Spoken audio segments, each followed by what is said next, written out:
Hola, les saluda José Guerra López en una edición más del proyecto de Historia Real del Instituto de Estudios Mexicanos de CUNY. En esta ocasión les acompaña una mujer mexicana con enorme experiencia mejorando condiciones de vida de las comunidades migrantes en Nueva York. Bienvenida, Gabriela. Gracias, José. Un placer estar aquí. Gabriela Rendón es arquitecta, urbanista y activista nacida en Monterrey, con profundo interés en procesos de reestructuración urbana, particularmente en barrios migrantes, y la promoción de la participación ciudadana para combatir la desigualdad. Con experiencia en la región fronteriza, San Diego y Tijuana, su trayectoria profesional incluye una maestría en urbanismo de la Universidad de Delft en los Países Bajos y un doctorado en planeación urbana de la misma institución, en donde se enfocó en cuestiones de vivienda en la frontera norte de México, así como también vivienda social y reestructuración de barrios inmigrantes en los Países Bajos y en Estados Unidos. Desde su llegada a Nueva York, se involucró con la comunidad mexicana en los vecindarios de Bushwick y Sunset Park, liderando proyectos de investigación de vivienda, derecho a la ciudad y prácticas de resistencia contra desalojos, resaltando los logros de las comunidades mexicanas en la ciudad. Bienvenida nuevamente, Gabriela. Gracias. Pues iniciemos la conversación. Para iniciar me gustaría preguntarte que si nos puedes platicar un poco sobre tu experiencia en la frontera, cómo fue trabajar entre Tijuana y San Diego. Ok. Sí, yo llego a la ciudad de Tijuana, empiezo a ir como en 1999 y me mudo en el 2000, que era un periodo muy importante, ¿no? para esta región fronteriza. En 1994 se firma el Tratado de Libre Comercio de Norteamérica y ya para el año 2000, cuando yo llego, la población se había casi duplicado, ¿no? Con la llegada de todas las maquiladoras y gente pues, de diferentes partes de México, ¿no? Buscando mejores oportunidades, ¿no? Es un crecimiento hacia el sur y el este de la ciudad sin ninguna planeación, ¿no? Entonces llego yo como arquitecta, ¿no? Recién graduada, y bueno, me encuentro pues con toda esa falta de planeación, el muro, ¿no? Que muy presente, que la verdad no estaba muy acostumbrada. Yo nací en Monterrey, ¿no? Y tenía como más relación con la frontera este, ¿no? Que dividida por el río, ¿no? Eh, la, el experimentar los contrastes, ¿no? El día a día teniendo el privilegio, ¿no? De poder cruzar de un lado a otro, ¿no? Y ver todos esos contrastes, fue algo muy duro, ¿no? Para mi formación, ¿no? O sea, muy importante, ¿no? Pero duro visualmente porque es algo muy violento, ¿no? Sí. Sobre todo porque un año después de mi llegada, en el 2001, sucede la tragedia de las Torres Gemelas, ¿no? Donde se empieza a militarizar la frontera y el muro, ¿no? El famoso muro, empieza a crecer, ¿no? A reestructurar y me toca ver todo eso, ¿no? Pero también fue un periodo importante porque había mucha gente que empezó a llegar a la frontera a estudiarla. Entonces, soy parte de este grupo, ¿no? Que éramos arquitectos, artistas, filósofos, antropólogos, y nacen unas conversaciones muy interesantes, pero a la vez, para mí como arquitecta, no era como muy frustrante el no poder entender, ¿no? O por no poder tener las herramientas para entender los contrastes, la cuestión asimétrica de desarrollo, ¿no? Sobre todo cruzando de un lugar a otro, también trabajando en parte en San Diego. Y bueno,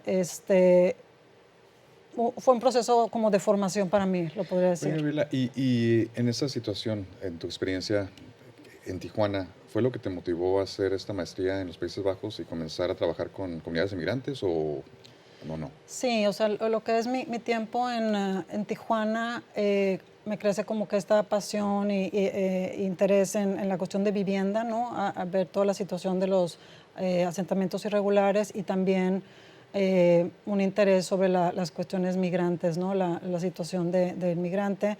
Eh, Al tener como que esta necesidad de conocer o tener las herramientas de cómo intervenir, ¿no? En esas situaciones, en ese contexto, y también por la cuestión de la violencia que estamos viviendo en Tijuana, decido hacer una maestría y fui muy afortunada porque con una beca pude estudiar mis estudios de maestría en Holanda, en los Países Bajos. Entonces me mudo en el 2000, fue como en el 2005, 2006, para allá.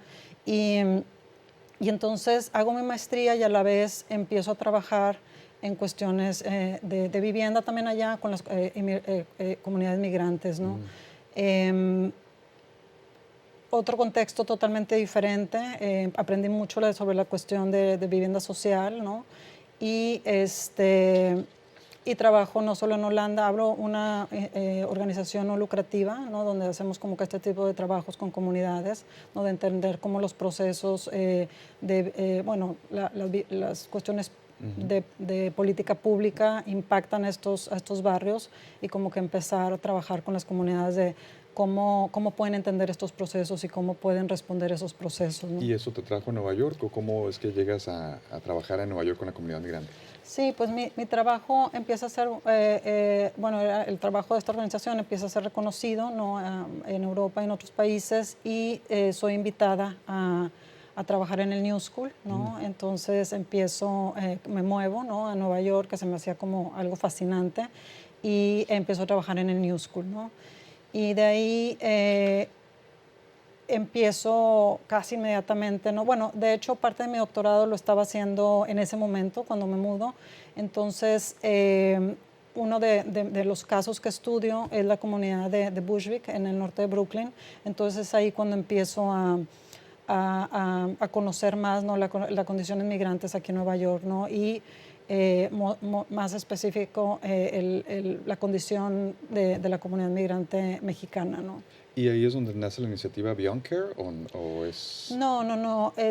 Yo empiezo a trabajar en Bushwick con mi propia investigación, también con estudiantes, diferentes proyectos, y me mudo yo a vivir al distrito de Sunset Park. Y empiezo a ir a las juntas comunitarias, me empiezo a involucrar y empiezo a escuchar como que las problemáticas, ¿no? De la comunidad en ese momento. Y había dos cosas como que resonaban mucho, ¿no? Una era la cuestión de la vivienda, ¿no? Que el barrio estaba cambiando, y la otra también eran cuestiones de educación, ¿no? Y de acceso a ciertos recursos para la comunidad migrante. Y empiezo, de hecho, a trabajar primero con la cuestión de educación, ¿no? Ayudando a algunas organizaciones con mis estudiantes, y después me empiezo a enfocar un poquito más a la cuestión de vivienda.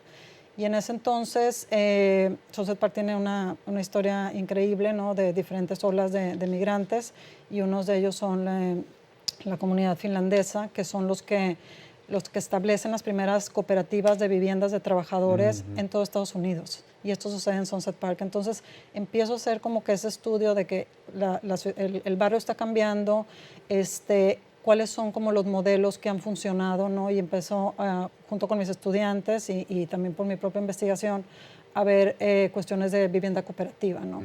Y ahí es donde conozco a un grupo de mujeres migrantes de México que tenían una cooperativa de trabajadoras, que es Beyond Care, y también de otras cooperativas como Si Podemos, que es otra de las cooperativas de Sunset Park.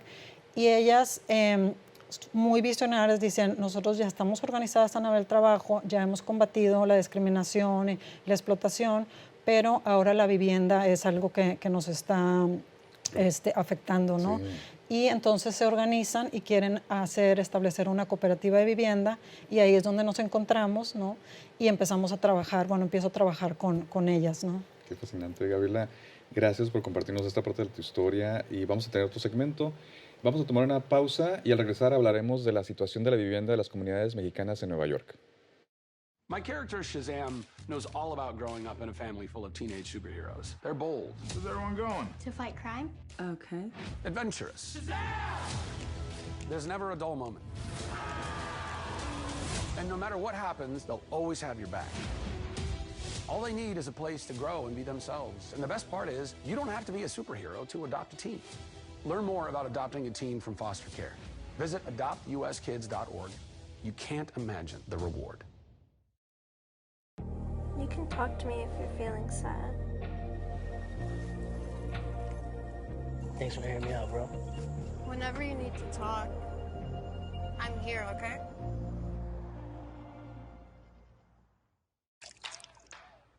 You're not going to get it all right. Just make sure you nail the big stuff. Mama! Like making sure your kids are in the right seat for their age and size. Get it right at nhtsa.gov/the-right-seat. Ya estamos de regreso en un episodio más del proyecto de historia oral del Instituto de Estudios Mexicanos de CUNY. Para quienes se acaban de unir a esta conversación, hoy tenemos en el estudio a la investigadora y activista mexicana Gabriela Rendón, especialista en temas de reestructuración urbana, derecho a la ciudad y participación ciudadana, por mencionar algunos. Gabriela, nuevamente gracias. Gracias. Nos quedamos platicando un poco sobre tu experiencia en Sunset Park.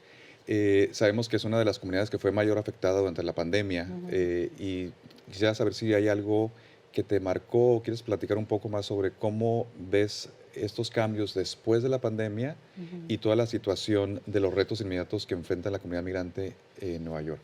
Sí. Sí, bueno, como te comentabas, empecé a trabajar con estos grupos de mujeres migrantes, ¿no? que con la visión de crear una cooperativa y empecé a aprender muchísimas cosas, ¿no? Con ellas sobre la discriminación, ¿no? que experimentan, ¿no? Por su condición, ¿no? O su estatus, abusos, ¿no? En cuestión de rentas, ¿no? De que muchas veces son más caras de lo que se debe, porque la población migrante a veces tiene miedo, ¿no? De decir eso no es lo justo o eso no es, ¿no? Cuestiones de desplazamientos ilegales, ¿no? Con tácticas muy injustas.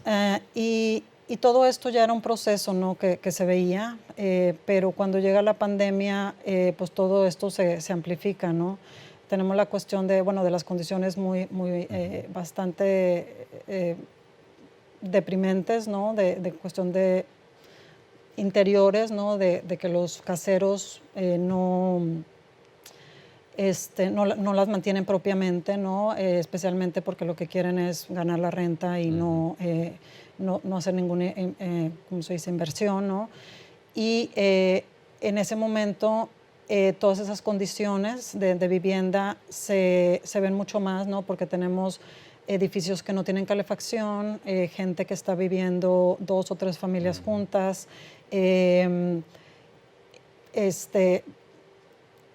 gente que son los trabajadores esenciales, ¿no? Sí. Que gran parte de la comunidad mexicana era que tienen miedo de llegar a sus casas, ¿no? Para no infectar, ¿no? a sus miembros, a sus familias, y con eso también tenemos también muchísima discriminación durante el gobierno de Trump, ¿no? Donde también hay muchas injusticias y la gente tiene miedo, ¿no? de decir lo que está pasando, ¿no? Pero por otro lado, descubro otro mundo, ¿no? Donde se empiezan a organizar muchas de las familias por estas injusticias, sobre todo por la pandemia, y dicen, no, pues basta, ¿no? Esto no lo podemos continuar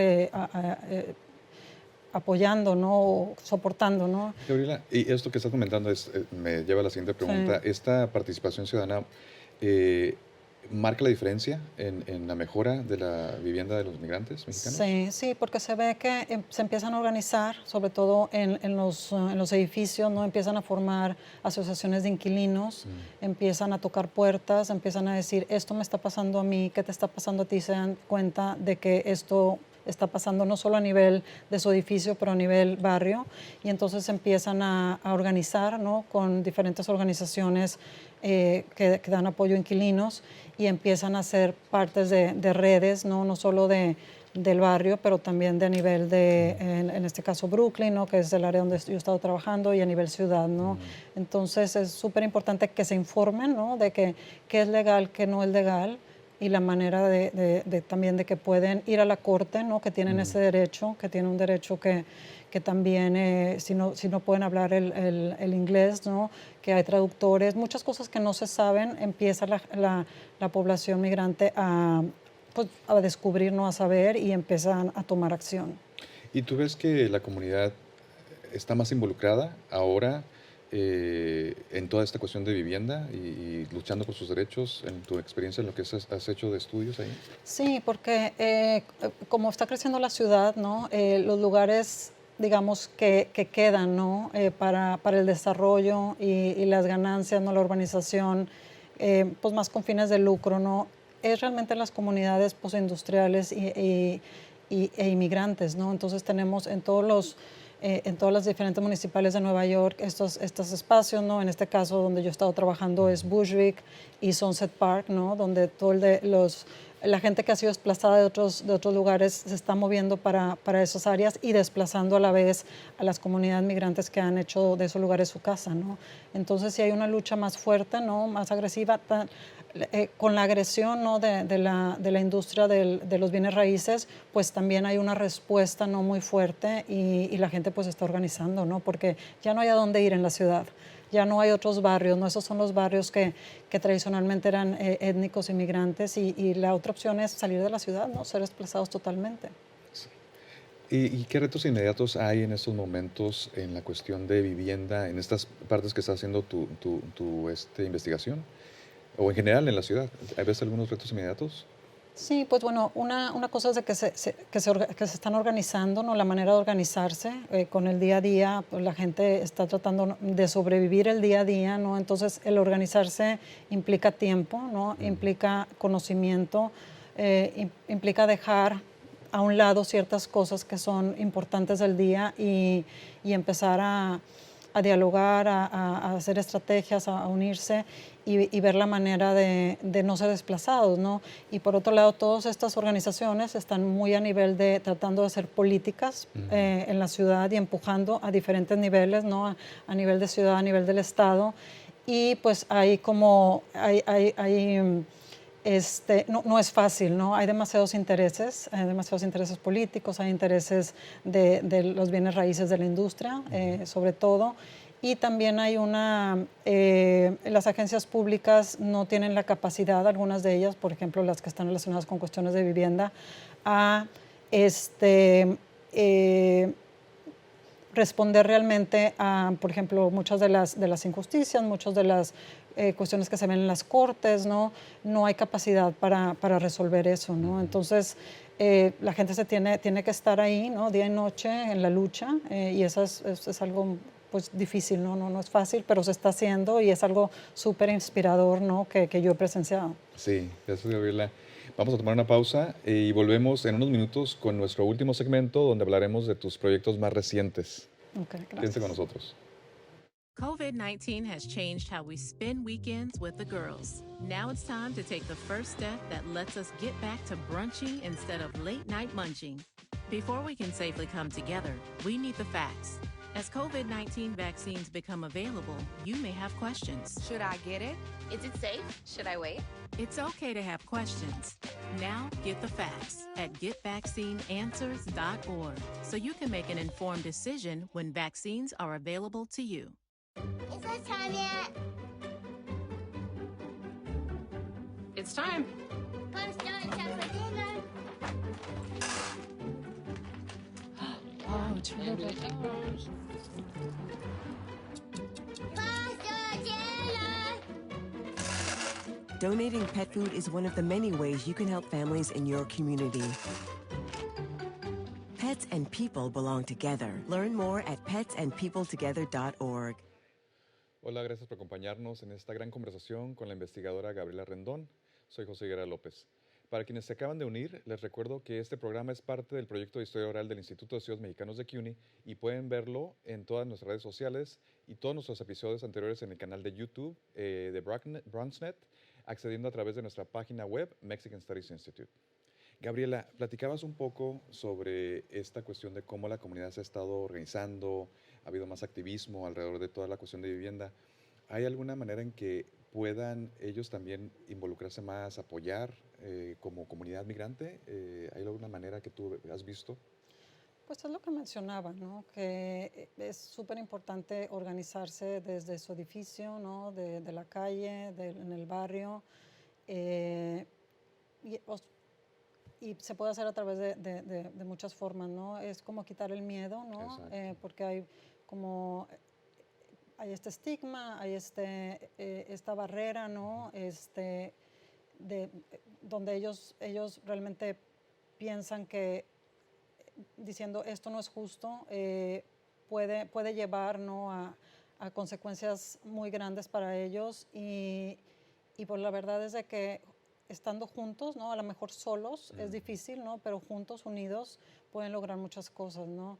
Me ha tocado ver o conocer casos de huelgas, ¿no? De edificios donde están organizándose, donde mandan a la corte al casero, donde ganan muchísimas cosas como reparaciones, rentas justas, contratos que a veces no se dan por años. O sea, es cuestión de realmente organizarse y saber los derechos, ¿no? Derechos como inquilinos y también derechos como migrantes, ¿no? La Sí. importancia, ¿no? De conocer tus derechos. Gabriela, ¿nos puedes platicar un poco sobre tu próximo libro? También entiendo que es está casi a punto de ser publicado y ha sido un proceso de hilar todas estas cuestiones de datos de investigación, tu trabajo de archivo y el análisis también. ¿Nos puedes platicar un poco sobre él? Sí, bueno, el libro nació a raíz de todas estas investigaciones que he estado haciendo a través de 10 años, ¿no? Y diferentes proyectos, de nuevo, académicos y no académicos.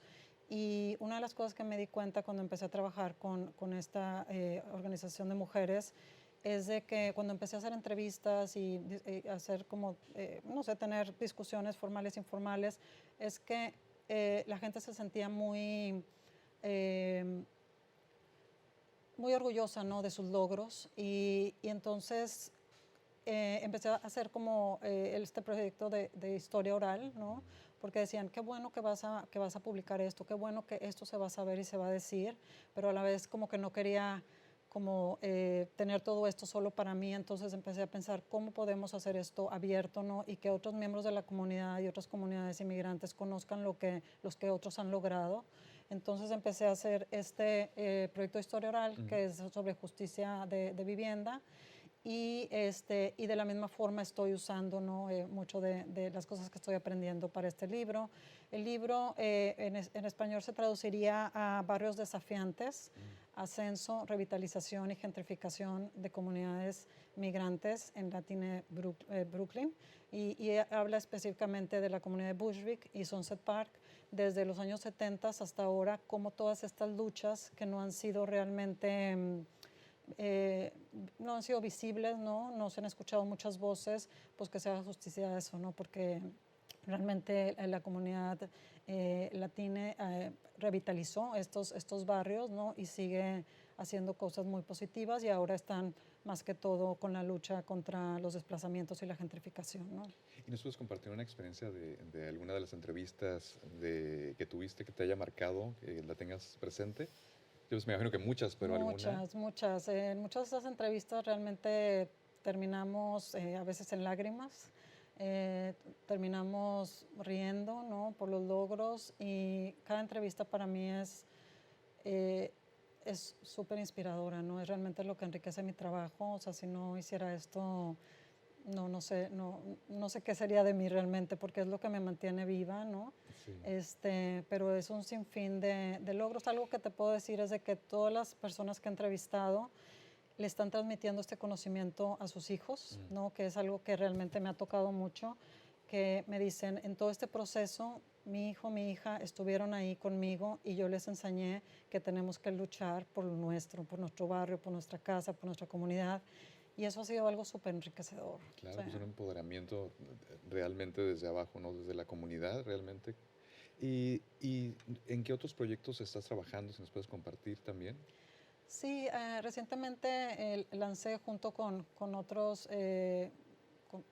personas con las que he estado trabajando por un buen rato una iniciativa que, te lo voy a decir en inglés, se llama The Shape of Cities to Come, que es una plataforma de aprendizaje mutuo donde vamos a tener un grupo de activistas que estén ya metidos en diferentes movilizaciones, en diferentes proyectos, ¿no? Grupos base, líderes de las comunidades que a lo mejor no tuvieron una educación formal, ¿no? De cuestiones urbanas, pero que están trabajando en la ciudad, que están trabajando, puede ser de cuestiones de vivienda, de cuestiones de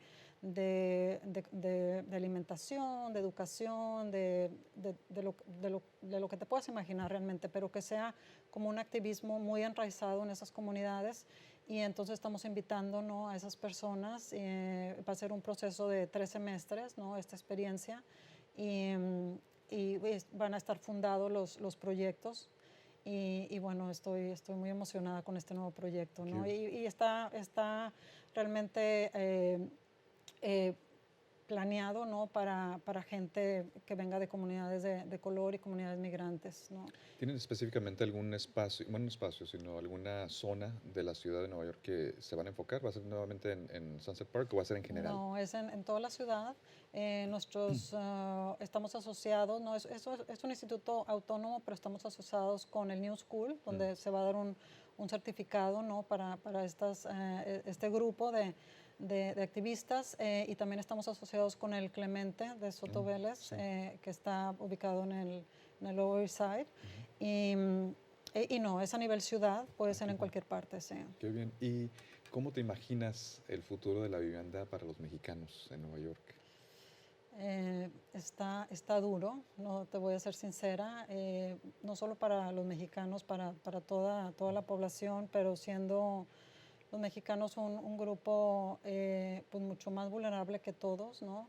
Yo creo que la lucha, ¿no?, va a ser muy importante, el unirse, y en transferir el conocimiento que ellos han aprendido, ¿no?, durante estas luchas a las nuevas generaciones, porque si las nuevas generaciones no se ponen atentos a lo que está pasando y lo que sus padres están viviendo, no van a poder quedarse en esta ciudad, ¿no? Y entonces...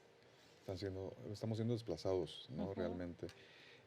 Por último, Gabriela, bueno, primero que todo, muchísimas gracias por compartir todo esto. Realmente es inspirador el activismo, lo que estás logrando desde tu trinchera.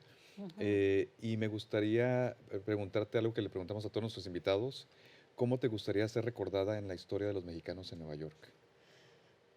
Pues me gustaría ser recordada como alguien que estuvo en las luchas al lado de ellos, ¿no?, y que trató de traer instrumentos, ¿no?, de diferentes formas para apoyar esos esfuerzos que se están haciendo, y preservar, ¿no?, la comunidad mexicana y la cultura mexicana aquí en la ciudad. Sí. Muchas gracias. Gracias. Y gracias a ustedes por acompañarnos. Les recuerdo que si se perdieron alguna parte de nuestra conversación con Gabriela, pueden ver este episodio completo a través del canal de YouTube. Recuerden seguirnos en nuestras redes sociales para que estén enterados de todas las iniciativas del Instituto de Estudios Mexicanos de CUNY. Hasta la próxima.